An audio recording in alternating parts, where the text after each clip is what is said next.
everybody, what's going on? Trevor here over the Left Hand Riffs channel. Just finished getting everything all set up for my intro with Roy, who's manning the camera. Normally I would have it sitting down and things, but as you can tell, I'm not at the house. I'm at the jam space for the band. So if you can see, huge fucking banner, which is basically the intro or the album cover from the debut record. So essentially my main reason for shooting this video today is to kind of show you what my rig's going to be. Now, obviously this cabinet is not mine, this is Roy's. Is it the same as mine? Pretty much. His is more of one of the 1960 reissue cabs from Marshall. Mine is the oversized Mode 4, so it's the same setup in terms of 4 12-inch speakers. I think his is Celestians.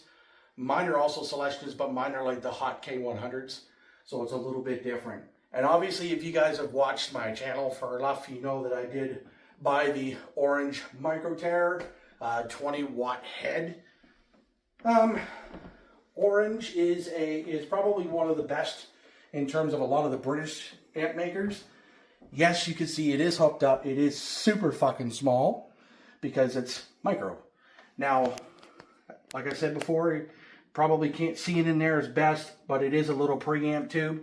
This is 20 watts, a minimum of 8 ohms. And now, mind you, this is made in China, but if I was going to spend something that was from Orange, made in Britain, it's going to probably cost me all of my money and fucking my firstborn kid.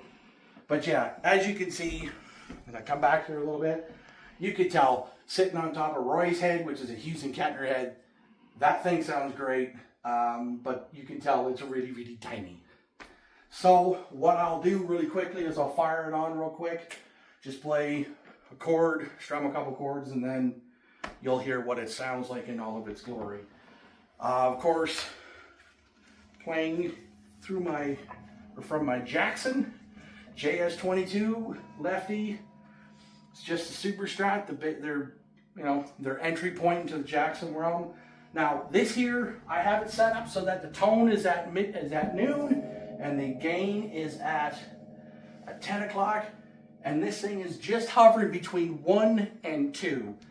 So just open E chord, nothing severe, nothing crazy, because we know I'm a shit guitar player. But this thing is fucking loud.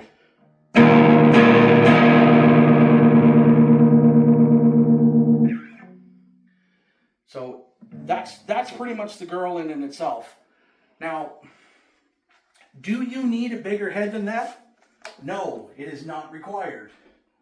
But with all of its glory, this thing, like I said, I'm just going to quickly unplug her here because I'm pretty much done playing through this for the day. Joe Roy and I were having a little jam earlier. He was bashing at the drums. Look at it. It's fucking tiny as shit. Sits in the palm of my hands. It's got that little tube preamp. So it's a solid state amplifier, but it has the power behind it with that tube preamp, and it makes it fucking deafening loud.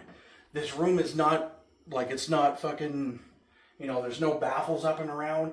But the fact of the matter is that between 1 and 2, or more closer to 2, it is pretty deafening.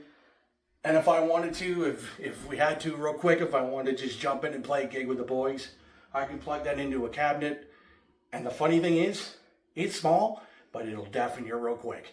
That's the loudest I've had that. I know for a fact if I had between 2 and 3, I'd definitely be able to keep up with the drummer. But at the same time, I don't want to have it too loud because nobody wants to lose their hearing. Anyways, guys, thank you so very much for watching. I hope you guys have enjoyed the video. And I really hope you enjoy the new intro that's going to accompany this. Let me know what you think in the comments. Don't forget, subscribe, like, all that jazz, yada, yada, yada. And orange amps are the killer, especially when they're hooked into a Marshall, played through by a Jackson. I'll see you later, guys.